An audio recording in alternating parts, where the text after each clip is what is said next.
In 2015, the small town of Oxford, Michigan, joined the long list of American cities that have fallen victim to school shootings. But then something happened that had never been done before. The prosecutors charged the shooter's parents. So he calls 911. He's worried his son is the gunman. I'm Kathleen Goldhar. This week on Crime Story, I speak with Jessica Lowther about her podcast, Sins of the Child. Crime Story, available now on CBC Listen or wherever you get your podcasts.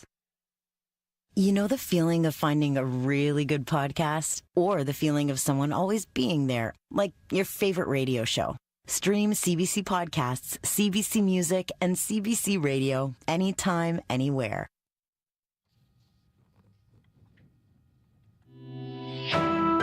This is CBC News. At 12 o'clock, we're at 8 degrees with mostly clear skies over downtown Winnipeg. Good afternoon, I'm Matt Humphrey. The province wants more Manitobans to roll up their sleeves this respiratory virus season. Flu and COVID-19 vaccines are now widely available across the province. The latest campaign is encouraging people to get both shots at the same time. Last year, only 25% of the population got a flu shot, we're told, and only 19% had the COVID shot. Chief Provincial Public Officer of Health, Dr. Brent Rusin, says it had an effect on the healthcare system. When we looked at the ICU admissions last year related to influenza, almost none of them were vaccinated, but almost all of them had very significant underlying health conditions. So we had that missed opportunity there to protect the Manitobans. Vaccines are being made available at medical clinics, pharmacies, and nursing stations. Rusin says this year the RSV vaccine is being made available free of charge for people over the age of 60 who are living in long-term care homes. A 15-year-old boy has been charged with a homicide in Sakine First Nation. RCMP were called to North Shore Road in the community just after midnight Monday morning. Officers found a 26-year-old woman at the side of the road. She was pronounced dead at the scene. Police tracked a suspect to a nearby home. A teen has now been charged with second-degree murder. Prime Minister Justin Trudeau says foreign interference and geopolitical threats have increased in recent years. He's testifying at a federal inquiry into foreign interference. Trudeau commented on the worsening diplomatic tensions between Canada and India. He says Mounties had no choice but to tell India its diplomats were persons of interest in several investigations of violent crimes here in Canada. The decision by the RCMP to go forward with that announcement was entirely anchored in public safety and a goal of disrupting the chain of activities that was resulting in drive-by shootings, violent extortion, and even murder. On Monday, Canada ordered 6 Indian diplomats out of the country. India swiftly retaliated with the expulsion of Canadian diplomats. The United Nations Security Council is holding an emergency meeting on Gaza. A quote-unquote policy of starvation in northern Gaza would be horrific and unacceptable. A warning for Israel from the American ambassador. Linda Thomas Greenfield says the U.S. wants more aid to make it through to hundreds of thousands of people in northern Gaza. A 2-week-long blockade has cut off most food to people trapped there. Israeli United Nations ambassador Danny Danon says his country allows in sufficient supplies. The blame is not on Israel. The blame is on Hamas. There is no shortage of aid. When you look at the amount of aid that is being delivered into Gaza, the problem is with the logistics to make sure it goes to the people who need it and not to the hands of the Hamas. The Israeli military says 50 trucks have entered today, a far cry from some 500 trucks before the war. Yesterday, the United States threatened to reduce military support if aid shipments did not increase. Meanwhile, Canada has condemned Israel's recent attacks on civilian infrastructure in northern Gaza, as well as on UN troops stationed in Lebanon. A government statement calls the dire humanitarian situation in Gaza unacceptable. It calls for an increase in humanitarian aid, which is desperately needed to end the suffering of the civilians. The statement also condemns Hezbollah's continued attacks on Israel and demands an immediate ceasefire. Staying overseas, Volodymyr Zelensky unveiled his so-called victory plan today, but the Ukrainian president doesn't appear to be getting the reaction he'd hoped. Перший пункт – це запрошення в НАТО. Зараз. Zelensky told lawmakers Ukraine needs an invitation to join NATO. He also wants permission to use Western weapons to strike deep into Russia. But some opposition MPs in Kyiv, the capital, are dismissing the plan as nothing more than a wish list. NATO chief Mark Rutte says Ukraine will receive the invitation to join when the time is right, but he declined to provide more details. Diana Matheson has been named interim coach of the Canadian women's soccer team. The longtime star will serve in a support role in the absence of head coach Bev Priestman. She was handed a one-year suspension by FIFA in the wake of the drone spying scandal at the Paris Olympics. Canada Soccer is now conducting an external investigation into what happened. And a Winnipeg Jets fan got more than just a winning game on Sunday. She got engaged at the game. Barbara Higgins moved to Kansas more than 30 years ago, but she's kept her love for the Jets. She and her Minnesota Wild-loving boyfriend were at the game when they were picked by True North staff to play a game. It had all been set up by the boyfriend, Brad Daniels, ahead of time. And the end of the game, at the end, a ring was revealed. I was really surprised. I had a slight inkling it was going to happen, but I didn't know then, like at that point. But as soon as I saw the ring, I was like, holy cow, this is really happening. Higgins said yes. She says they may have a hockey-related wedding reception. In Winnipeg, a mix of sun and cloud today, and breezy, a high of 15 degrees. Brandon, breezy with a few clouds, a high of 19. Dauphin, a mix of sun and cloud, a high of 19. Flin Flon, cloudy, a high of 11. Thompson, a high of 10 with a few clouds. And on the bay in Churchill, mainly cloudy conditions with a high around +5.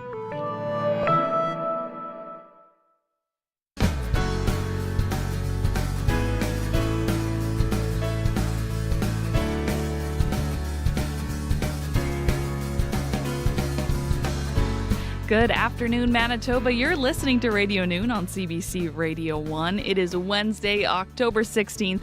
My name is Chloe Friesen. Thank you for spending your afternoon with us. Coming up on today's show, depending where you live, you might know a Hildebrandt, a Clausen, a Penner, or maybe a Friesen or two. Mennonites have been in Manitoba since 1874, when many of them migrated from South Russia. We'll talk to a local filmmaker about his new documentary commemorating the 150th anniversary of Mennonites landing in Manitoba. We'll also speak with the Humane Society's Director of Investigations and Emergency Response following a couple who were arrested for torturing cats as more cats are being found dead in Point Douglas. But first, as we enter respiratory virus season, government officials are urging Manitobans to get vaccinated for both flu and COVID-19. Earlier today, the Minister of Health, Seniors and Long-Term Care, Uzoma Asseguara, announced the province's healthcare strategy as we enter respiratory virus season. The plan involves increasing ICU and acute care beds and a vaccine campaign. Here's Minister Asseguara, followed by Chief Provincial Public Health Officer Dr. Brent Rusin. So I'm happy to share that we have increased acute care beds and ICU beds in the province. We've hired hundreds of new staff and we're training more consistently, and we've developed surge capacity and protocols and plans to ensure that there is care available for those who need it. We've taken steps to relieve the healthcare system of specific pressures to ensure that we can handle the increased needs for care. In total, we have added almost 160 beds to the system. So when I talk about beds, we all know that beds are just beds if they're not staffed, right? That we need to have people on the front lines. And that's really what we're talking about when we're sharing these numbers around beds. I'm talking about staff that we've added to the front lines, staff who are at the bedside of Manitobans each and every day providing the care to you and your families that you need. And that's really important work that will continue as we move forward in the weeks and months ahead. We have a target of 1,000 net new healthcare workers, and we're well on track to achieve that. But quite frankly, that work is going to continue, and we're going to continue to add hundreds and thousands of staff to the front lines of our healthcare system. The last couple of points I'll share is that we've launched, as you can see in the posters behind me, we've launched our province-wide campaign to ensure that families know what they can do to prepare for this season. Vaccines for both the flu and COVID-19 are available throughout the province. And everybody has a responsibility and a role that they can play in making sure that our families, our loved ones, our friends, and our communities are protected and safe this respiratory virus season. Get vaccinated. The line that we're using this year and that I've been using is 1 visit, 2 shots. Go see someone, your doctor, your nurse practitioner, pharmacist, and go and get your vaccines done in 1 visit. And now I'm going to turn it over to our Chief Provincial Public Health Officer, Dr. Brent Rusin, who can speak more on the vaccine program in our province. Thanks. So as we continue to prepare for the upcoming respiratory virus season, all Manitobans 6 months of age and older are encouraged to get their free influenza and COVID-19 vaccinations. These are currently available in many medical clinics, access centers, pharmacies, vaccine clinics, nursing stations, and through public health. So we know that both influenza and COVID-19 vaccines are widely available now throughout the province, and it's especially recommended to those that are high risk of severe outcomes to get those vaccines and get them as soon as they can. Those groups that are of increased risk are those over age 65, who we would encourage to get the high-dose influenza vaccine, residents of personal care homes or long-term care facilities, pregnant people, children 6 months of age to 5 years of age, Indigenous people, as well as those with underlying chronic health conditions. So influenza and COVID cause a variety of respiratory illness symptoms, fever, sore throat, runny nose, cough, and can have severe outcomes in those that are especially at high risk. So that's why we encourage you to do whatever you can to protect yourself by getting both of those vaccines as soon as you can. We know that these illnesses are spread when aerosols are created from people who are ill, either speaking, coughing, sneezing, can be spread through touching surfaces and then touching our face. So that's why hand hygiene is so important as well. And the best way to protect people around us is to stay home when ill. Washing our hands frequently, coughing, coughs and sneezes, wearing a mask. If you have any symptoms or if you're in around people who might be more vulnerable, consider wearing a mask, especially indoors, and in disinfecting commonly used surfaces. So more information on all this is at www.manitoba.ca/vaccine. And you can help learn some more about where you can access some of those vaccines. So thank you very much. Thank you, Minister, and happy to take any questions. Last year, Dr. Rusin, what was the uptake for both, the flu vaccine and COVID? For the flu vaccine, we saw roughly 25% overall for the population. It was, certainly higher for those over age 65. And for COVID-19, we saw about 19% uptake. Obviously, you want more than that to get vaccinated. But looking back at last year, is that decent numbers for you? What are you hoping for this year? Yeah, and so if we look at the pre-pandemic era, our influenza uptake was maybe around 20-21%, and so we've seen that gradually increase over time. And so what we're really concerned about is the people who are at high risk of severe outcomes. So last year for influenza, we actually saw a decrease in the children under age 5, the proportion of them who got vaccinated. So we really want to focus on that because we know that's a very high risk group. And then of course those at the higher age levels and as well as underlying medical conditions. So like we mentioned, when we looked at the ICU admissions last year related to influenza, almost none of them were vaccinated, but almost all of them had very significant underlying health conditions. So we had that missed opportunity there to protect the Manitobans. You have a target for this winter? We don't typically look at the target in the as far as percentages. Certainly, we want to see them increased from last year, and we really want to see those high risk groups receive that vaccine. And so, the healthcare system is always a great partner, and we've really emphasized that. Let's take every single opportunity, every contact we have with a patient this year, and offer them those vaccines. So let's not miss any opportunities, and we have a great partner throughout the system. That was Chief Provincial Public Health Officer Dr. Brent Rusin answering questions from CBC's Ian Fraze earlier today.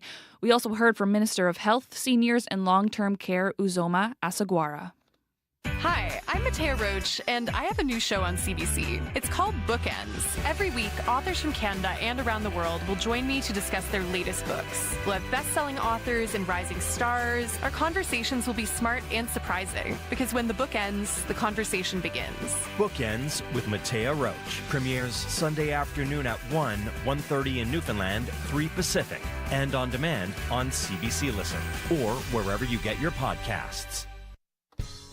14 minutes after 12 o'clock, you're listening to Radio Noon here on CBC Radio 1, 89.3 FM in Winnipeg, 97.9 FM in Brandon, everywhere on the CBC Listen app, or perhaps you're tuned in to our YouTube live stream. Thank you very much for joining us. Coming up on the show, how new technology is bringing the 150-year-old story of Mennonites landing in Manitoba to life. We will have more on a new documentary that follows the ethno-religious group's migration in 1874, using journals, historians, and even CGI. That story coming up just shortly here. Also, after 12:30, it's time for our call-in conversation. We want to know, how would you like to see animals better protected here in Manitoba? This comes after a couple was arrested for torturing cats, as more cats are being found dead in Point Douglas. We will hear from the Humane Society's Director of Investigations and Emergency Response just after 12:30. Taking a quick look here at our weather forecast. We keep the south breeze for the rest of the week here in Manitoba, gusting to 40 or 50. A slight chance of morning showers on Friday as a trough of low pressure pushes through. Today in Brandon, mostly cloudy skies at the moment, 9 degrees. Dauphin, you're looking at sun, 12 degrees. Thompson, 7 degrees, mostly cloudy. Here in Winnipeg, mostly cloudy at 9.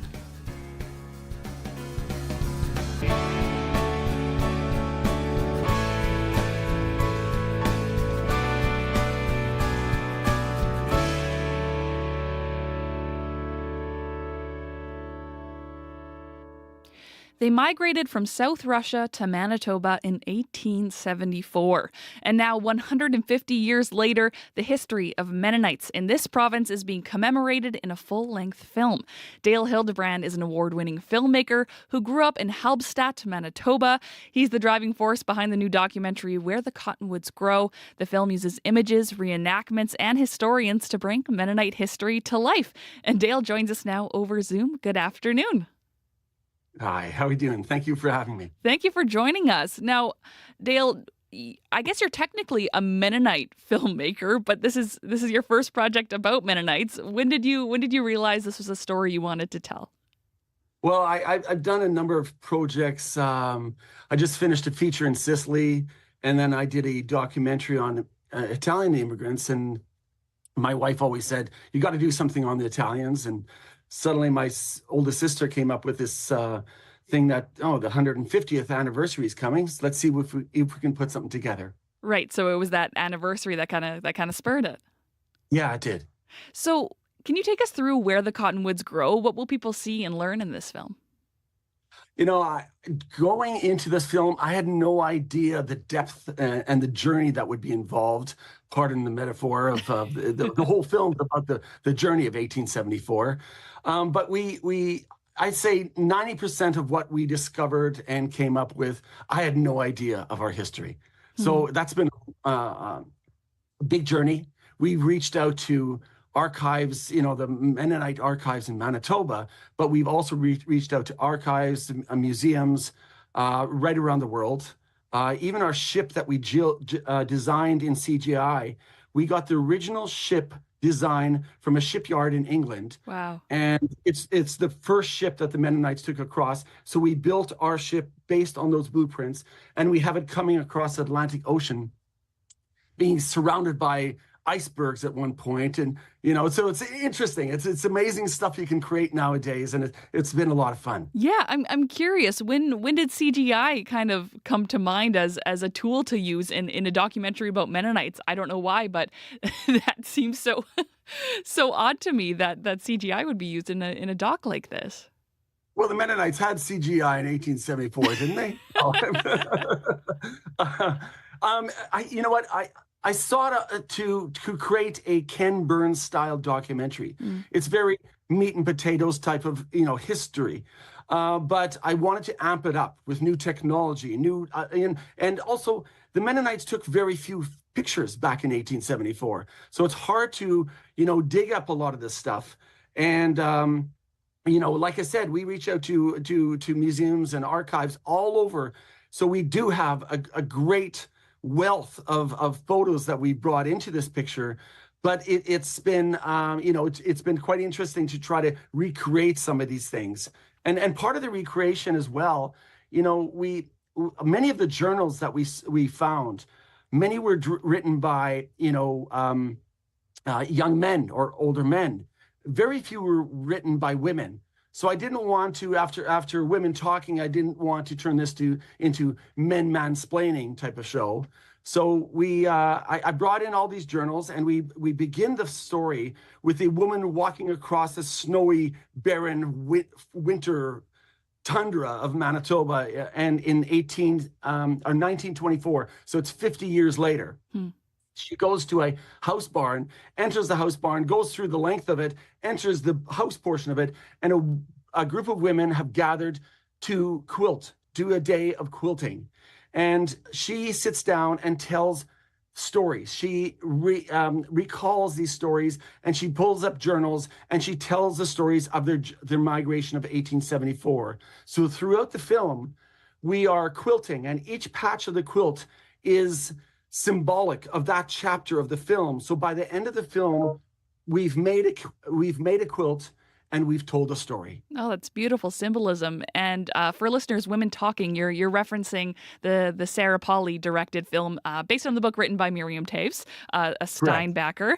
I want to ask, we're going through some, if you're watching on our YouTube live stream, we're cycling through some photos, and we have some of the reenactments and some of the cast and crew doing those reenactments. What was that like, bringing folks together and kind of creating that scene in that time period? Well, it was quite neat because we had the person who did the wardrobe on Miriam Toews, the film, Sarah Polley's film. She helped us out with our wardrobe as well, and incredible. So we got a lot of that sort of aspects brought to the table. But we also, even for example, the Métis ox cart. The great nephew of Louis Riel is the ox cart builder in this film. And he's carting a group of Mennonites across the grasslands, and trying to find a piece of grasslands nowadays is a feat unto itself. So we shot a lot of that around Stewartburn, but then the other remaining part of it was CGI stuff we created, and we were able to use the grasslands that we created in CGI. For those who don't know, it's character-generated imagery that we created on the computer. And so we have that taking place in Russia, in the Midwest of the United States, in Manitoba. And then we created the Atlantic crossing. And then we also created the going down the Red River. So I shot drone footage down the Red River the year earlier. And then we built steamships going down the Red, which was quite phenomenal. Now, Dale, the historical narrative of Mennonite migration for many people, including myself, has previously been that the land that Mennonites first settled on here in Canada was quote unquote empty. Obviously, we know now that wasn't true. How do you approach ideas of colonialism in where the cottonwoods grow? That's a great question. It's interesting. We've had a few screenings so far. The responses have been quite amazing. And one of the biggest hits that people are taking away from this is the way we treat the Indigenous peoples in this story and the Métis in this story, and how they worked with the Mennonites. And also, the whole idea of colonialism, they found themselves in the crossroads of nation building. All of these people, and it's been. I try to show a sense of respect to all parties, and I think that's a strong takeaway people are dealing with from this film. It's quite remarkable, and the Q&As after the film have been really strong and really powerful, and bringing a lot of these these stories to life. What do you hope, Dale, that viewers who are Mennonite and viewers who aren't Mennonite take away from this documentary? I think it's an immigration story that is applicable today to today's world. And it's interesting. I've done many films, and strangely enough, a lot of them deal with that sort of, multicultural acceptance. And I think, it's easy to not appreciate your neighbor if you know nothing about them. So I think this shows a journey, a very heartfelt and a big struggle that the Mennonites had to endure taking this journey. But it's also showing something that is applicable to today. Now, Dale, lastly, I'm sure lots of people are very curious. Where can they watch Where the Cottonwoods Grow? We're going to be coming back to Manitoba for some screenings in December. We have one in Steinbach. I believe it's December 1st. And then a few days later, we're going to have another one in Winkler. We have another in Winnipeg after that. I should have this stuff in front of me. Winnipeg, December 15th. I've got the list here. And then you also have Gretna on January 19th as well. Yes, and we've been getting, it's amazing. We've been getting so many emails and calls for people wanting it in Saskatchewan, Alberta, BC, Ontario. So we'll be following up on that. We just got to get all our eggs gathered. Wonderful. Well, Dale, thank you so much for joining us this afternoon. Thank you kindly. Dale Hildebrand is the producer, co-writer, and director of Where the Cottonwoods Grow. You can see that film in Steinbach on December 1st at the Christian Mennonite Conference Church, in Winkler on December 4th at the PWN Centennial Concert Hall, in Winnipeg at First Mennonite Church on December 15th, and in Gretna, January 19th at Buehler Hall. I'm Rob Norman. I'm Andrew Norton. And on Personal Best, we help you tackle the stuff you'd be too embarrassed to ask an attractive, successful life coach about. We have a slightly different approach to self-improvement. Which is, we don't know what we're doing. Definitely somebody following me. She's holding a sword. This is so nuts. But in the end, it always works. Okay, it sometimes works. You have no idea. This makes me... Personal Best, Season 3. Available now wherever you get your podcasts. You're listening to Radio Noon on CBC Radio 1. I'm Chloe Friesen. We've got time for a bit of music here. This is the Prairie Joggers with Weight of It. Hey, mama, ain't like it used to be. None too kind, nothing like you to see. Traded on up just to shoot that yellow dog. All of these years just to figure out what it means.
That's Winnipeg rock group The Prairie Joggers, and that song, which is the title track of the album Weight of It, was inspired by the group's time playing at retirement and care homes. It's a reminder of the inevitable direction of our lives and a warning to take a little bit more care in our day-to-day living. Lots still to come here on Radio Noon. Thanks for tuning in. Your CBC local news is next. This is CBC News. At 12:30, we're at 10 degrees, mostly clear skies over downtown Winnipeg. Good afternoon, I'm Matt Humphrey. The Manitoba government is gearing up for respiratory virus season and hoping you roll up your sleeve. Flu and COVID-19 vaccines are now available at pharmacies, medical offices, and nursing stations. Chief Provincial Public Officer of Health, Dr. Brent Rusin, is encouraging people to get both shots at the same time as soon as possible. He says The new thing this year is providing the RSV vaccine free to high-risk people. And in the RSV vaccine, we are providing that within long-term care facility, those 60 plus in long-term care facilities. So again, those most at risk for severe outcomes are going to have that opportunity to protect themselves this year. The province says it has more acute care beds available to treat the most sick. Rusin says last year, only 25% of Manitobans got the flu vaccine and only 19% were vaccinated against COVID. He says all the people who ended up in the ICU were not vaccinated. A 26-year-old woman has been charged with first-degree murder in connection to the death of a 20-year-old man last December. On December 30th, police found the body of Brooklyn Elijah Hybert outside a home in the 200 block of Flora Avenue. Investigators say he was assaulted a few blocks away on Selkirk Avenue and then taken to the location where he was found. Yesterday, Victoria Lee Andrews was arrested at the Headingley Women's Correction Center, where she was being held on an unrelated matter. In July, 36-year-old Christopher Kyle Watman was arrested and also charged with first-degree murder. The investigation continues. And finally, Kamala Harris and Donald Trump are both campaigning in unfamiliar territory today. Harris will be in the battleground state of Pennsylvania for an interview with Fox News. Meantime, Trump will be in Florida courting Hispanic voters at a town hall hosted by Univision. Ethel Musa has more. Vice President Harris will sit down with our own Brett Baer. Kamala Harris will be on Fox News tonight for a one-on-one interview. The conservative-leaning network is known for its explicit support of Donald Trump, but this interview could give Harris a chance to appeal to Republican voters who are disillusioned or on the fence about Trump. Esta es una gran oportunidad para Televisa. Donald Trump will be in Miami for a town hall with undecided Hispanic voters. The biggest Spanish-language broadcaster in the U.S., Univision, is hosting the event. The network, which once broadcast beauty pageants co-owned by Trump, cut ties with the former president in 2015 after he criticized Mexican immigrants. Hispanic voters could play a key role in the upcoming election, especially in two swing states, Nevada and Arizona. Ethel Musa, CBC News, Washington. And for news anytime, you can head to our website, cbc.ca/Manitoba, or you can use the CBC News app. Thank you very much, Matt. Back soon. That's CBC's Matt Humphrey. You're listening to Radio Noon here on CBC Radio 1. Hello, and thank you to the whole team on the show today. Corey Funk is our show director this afternoon. Dylan Longhurst is our show technician. Kevin Ipatebo in charge of that YouTube live stream. And Riley Lachuk, our weather specialist, has joined us in the studio to talk about, I would say it's nice out. It's a little breezy, but it's nice. It's very fall. It's very fall. It's very fall. And that's what we're expecting, Chloe, as we get through the next few days. Although we'll see temperatures climbing up even close to 20 degrees once again as we get through the week. So we're still riding some of these warm temperatures that we're hanging on to. I kind of love the wind as well, because I love the sound of the leaves kind of skittering around on the sidewalks. Yeah. So I'll take the wind. Spooky. A little bit. A little bit, yeah. Perfect. 11 degrees in Winnipeg right now. We're looking for a high of 15 in the city this afternoon. 12 in Brandon. Dolphins at 14 at the moment. 10s and 11s into northwestern Ontario. And 8 at the moment in Thompson. A bit of cloud starting to build into parts of northern Manitoba. This is because of a building area of low pressure that will skirt through Saskatchewan into northern Manitoba as we get through, particularly into the day on Thursday. So another mainly sunny day for us in the south, but we could get a touch unsettled as we get later into the week, which I'll get to in a moment here. So mainly sunny for the rest of the day. The sort of leading edge of a trough line associated with this area of low pressure will push through overnight tonight into Thursday morning, particularly through northern Manitoba. So places like Thompson, Flin Flon, Lynn Lake, even as far east, I think, as Gillam, Shamattawa, maybe getting not a steady rain, but a couple of showers through the overnight period tonight into tomorrow morning. Otherwise, we stay mainly dry and mostly sunny for the most part here in Manitoba. Getting into the day on Friday, though, that's when things start to change a little bit. Not so much as that we're going to get some steady precipitation, but there's the risk, particularly as we get into Friday morning, that we'll see a shot of showers, I'll call it. Just sort of a brief bit of showers here as we get through the early part of Friday. I'm not talking like a steady rain, nothing to cancel any Friday plans if you have any, but certainly could see a couple of showers first thing Friday morning. Winds do stay strong, though, for the next few days at least. South 20 gusting to 40. Could see some gusts even up to 50 as we head through into the day on Thursday before things start to die off into the weekend again. I mentioned that 15-degree high for Winnipeg today. Could top 20s for Brandon, Melita, 19 in Dauphin this afternoon, 10 in Thompson as we see that cloud building in with a mainly cloudy sky this afternoon. Winnipeg at 19 tomorrow, south winds gusting to 50. Could see a little bit of rain as we head into the early part of Friday, otherwise mainly cloudy skies, and back to sunshine for the weekend, 12 and 18 for both Saturday and Sunday. Thank you very much, Riley. Welcome. That's CBC weather specialist Riley Lachuk. You're listening to Radio Noon on CBC Radio 1, 89.3 FM, 990 AM, or on your CBC Listen app, along with our YouTube live stream. Thanks for tuning in. And a warning, this conversation deals with the topic of animal abuse. Cats are dying in brutal ways across the city of Winnipeg. In Point Douglas, there's been 5 recent reports of dismembered cats. We still don't know if these cats were harmed by a person and who that person may be. In a seemingly unrelated case, Winnipeg police have arrested 2 people who are accused of torturing and killing 10 other cats and capturing it on video for viewers on the dark web.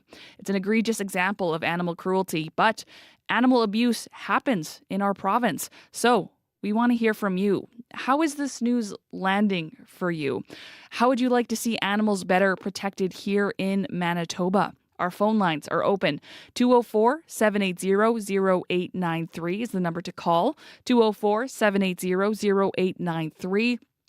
Or you can send us a text. We will read your message here on the show. 204-588-7355 is our text number.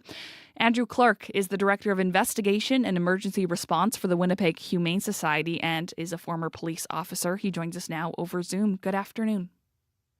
Good afternoon. What went through your mind when you first heard about these cases of cats being killed here in Winnipeg? Well, sadly, it's not the type of thing that's uncommon in our line of work here at the Humane Society.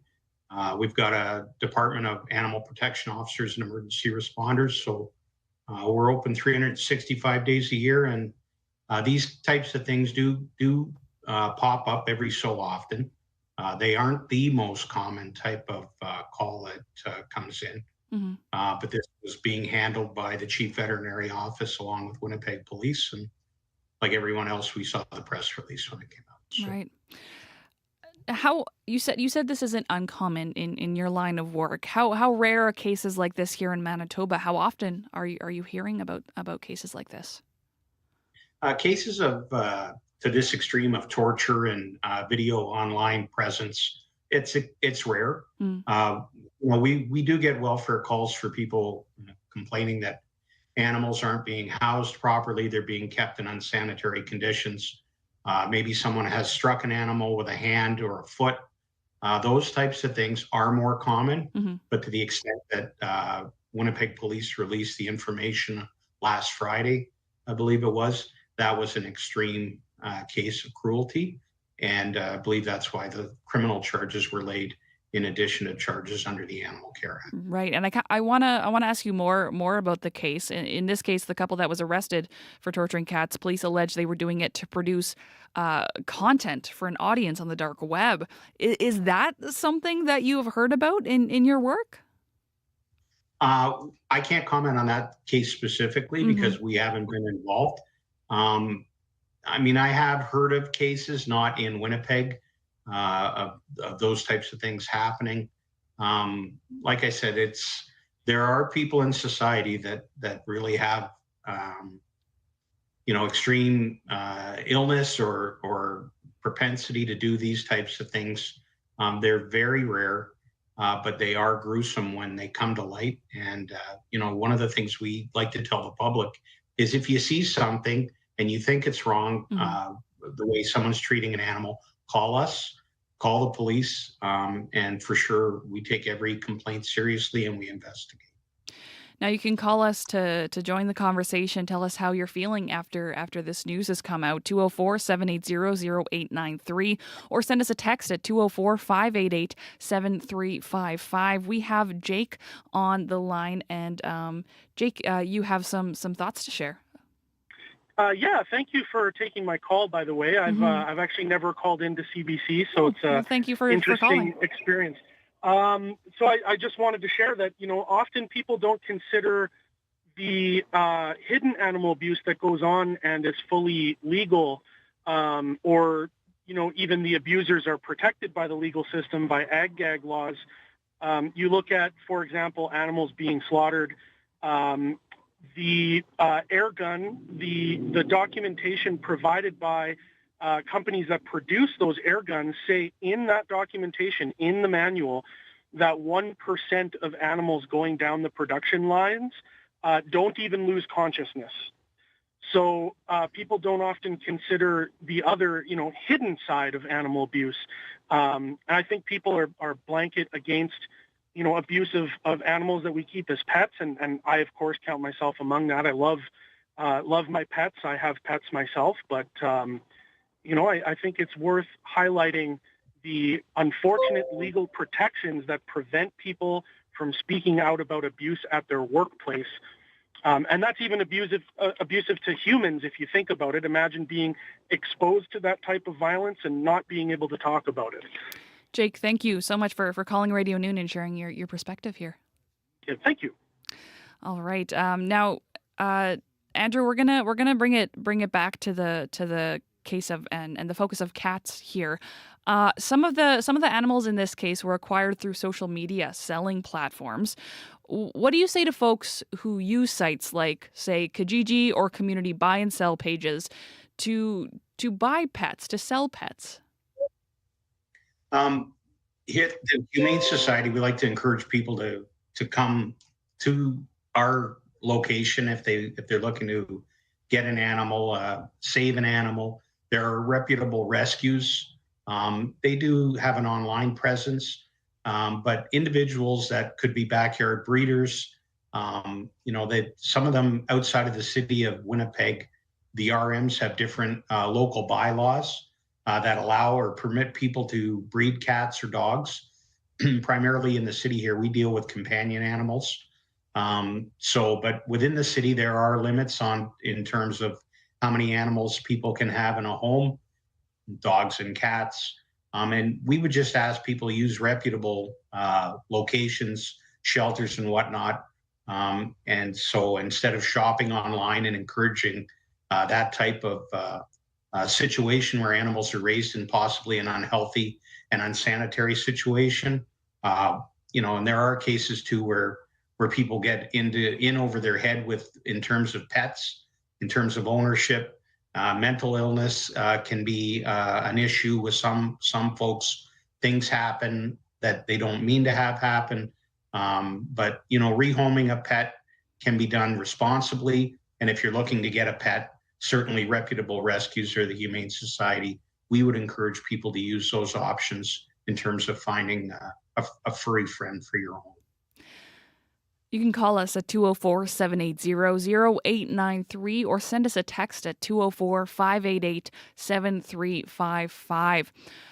What has your reaction been to these cases of animal abuse here in Winnipeg? What sort of protections or laws do you want to see in place to protect animals? You can call us and let us know your thoughts. Now, Andrew, in Point Douglas, we still don't know who's behind the dismembered cats. As you're, let me find your you're the director of investigation and emergency response for the Winnipeg Humane Society. How do you even begin to investigate something like this? What all goes into an investigation? Sure. So speaking generically, our office is open 365 days a year, and we have the partnership with the province, the Chief Veterinary Office. Our APOs manage all complaints of animal welfare cruelty within the city of Winnipeg. If a call comes in, people can call us. All of their information is kept confidential. We don't release that information to people that we are the subjects of investigations. We'll dispatch teams to check on the welfare of animals, inspect living accommodations, residences, depending on where animals are, if they're at a business or a home. We enforce the Animal Care Act, which has stipulations and guidelines that are placed upon owners of companion animals, and things like providing heat from the cold or a cool area from high heat. Of course, there's recent legislation that was passed by the provincial government. It's also contained within the responsible pet ownership bylaw.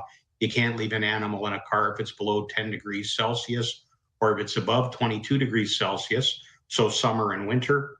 We enforce that legislation. So, we take everything seriously. We gain as much information as we can, and we will finalize a complaint or validate a complaint. Appropriate steps are taken. Corrections can be issued to owners. We can issue provincial offenses notices for set fine amounts, depending on the type of welfare cruelty that we deem has occurred.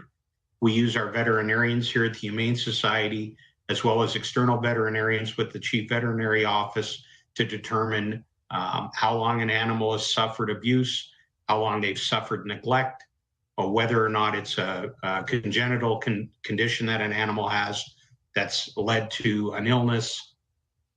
We put all those things together, and then we'll determine whether or not charges need to be laid, a correction needs to be issued, or maybe just the animal's got some type of congenital condition that's led to it having a medical condition, and we'll provide support and guidance as to how to get treatment for those animals. So it's a wide range of things that we have at our disposal, and we take every case. Every case is treated the same. It's thoroughly looked at.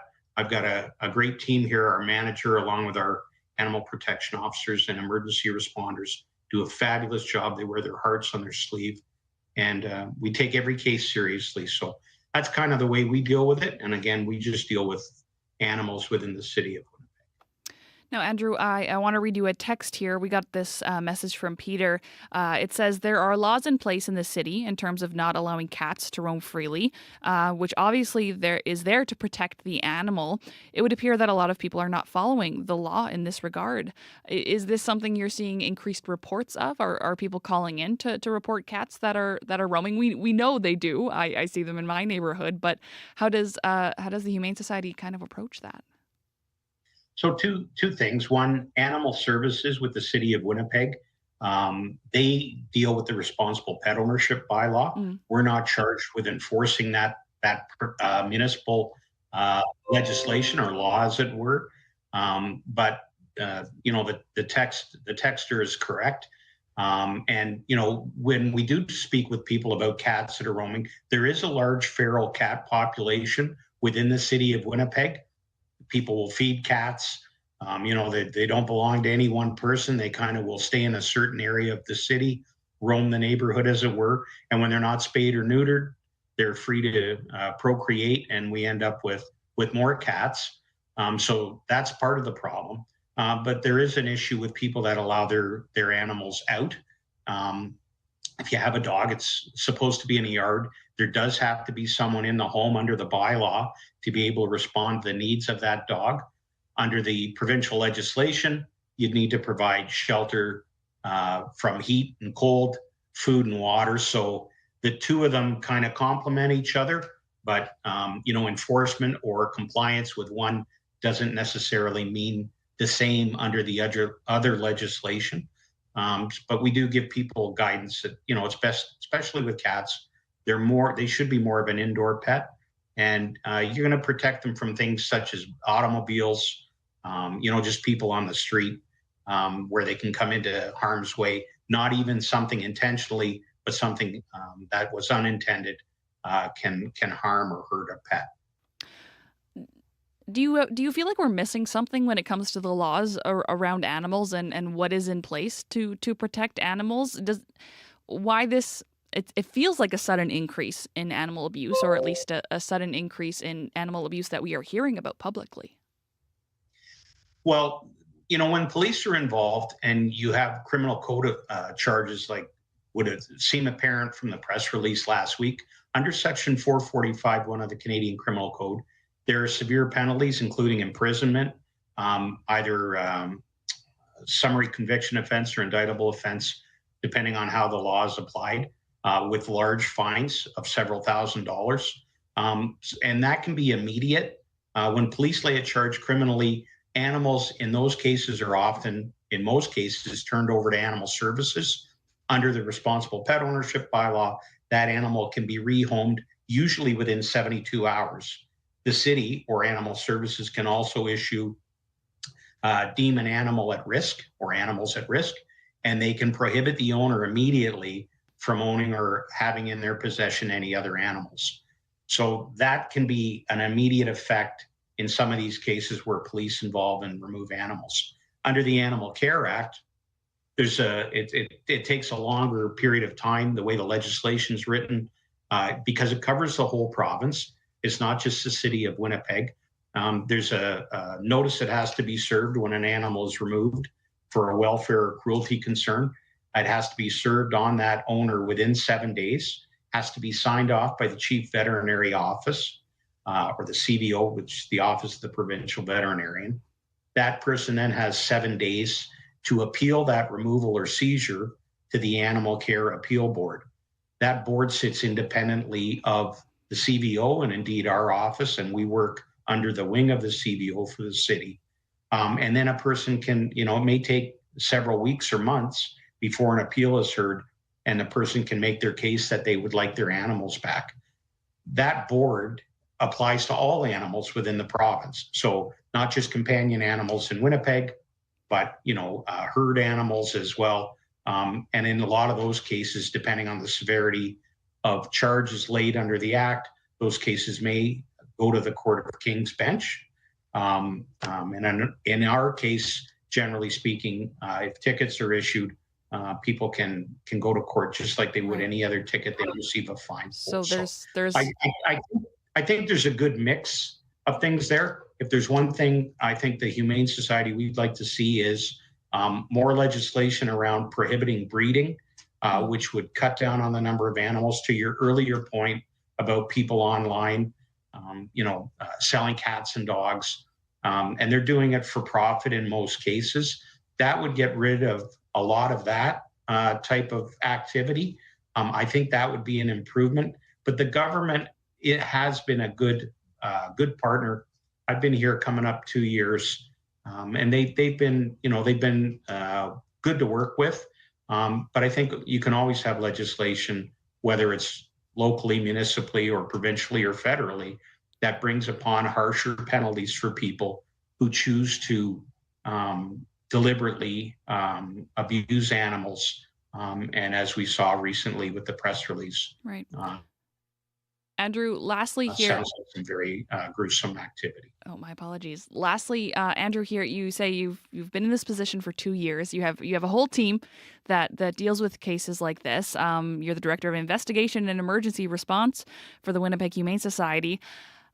How do you keep going? How do you come to work every day and keep doing this work after hearing some of these stories and seeing some of these potentially gruesome things?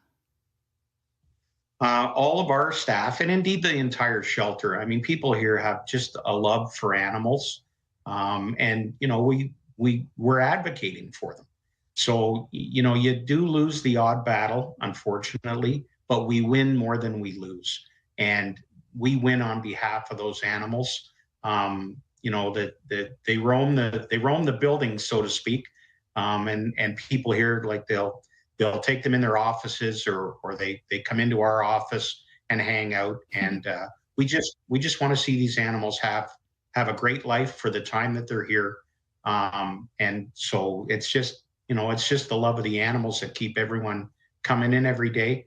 And we do get down, but we're up more than we're down, and we celebrate the victories and we celebrate the animals. Well, Andrew, thank you for joining us this afternoon, and I'm very happy to hear that you occasionally get like a little buddy in your office from time to time. That's awesome. Yeah, they're around. Andrew Clark is the Director of Investigation and Emergency Response for the Winnipeg Humane Society and a former police officer. Your local news at your fingertips. CBC News has a local news app made for your phone or tablet. So don't waste time scrolling for the local stories you want. Just download the app to get the information that matters to you, when it happens, and how you want it. Another way to get your local news. The CBC News app. Download it today.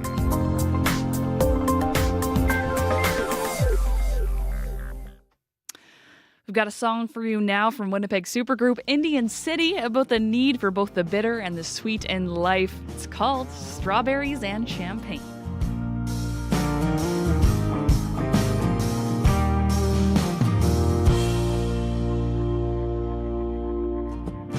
Buy me a cup of coffee and I'll be your best friend. And if you scratch my back, well, you get everything. Sooner or later, things will just right themselves, you see. Rather than backseat driving, won't you ride up front with me? I say, seasons need to change.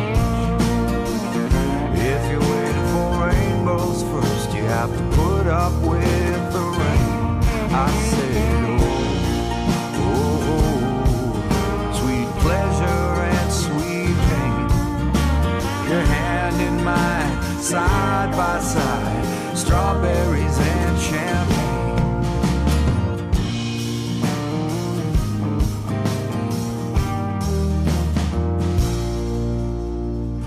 Life is complicated business. We do what we can. Follow the road laid out by all our moms and dads. And the highs and lows, and the sticks and stones in our castles of steel and glass. Nothing lasts forever, baby. All this too shall pass. I say, seasons need to change. If you want a rainbow first, you have to put up with the rain. I said, sweet pleasure and sweet pain. Your hand in mine, side by side, strawberries and champagne.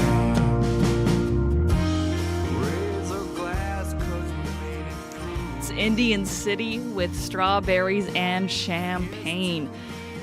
Sounds like a bit of a treat there. And speaking of a treat, if you have the chance to see Indian City live, I highly recommend it. I got to see them perform for the first time this past summer. Lovely concert, lovely show. Thanks to the folks at Indian City for making that music.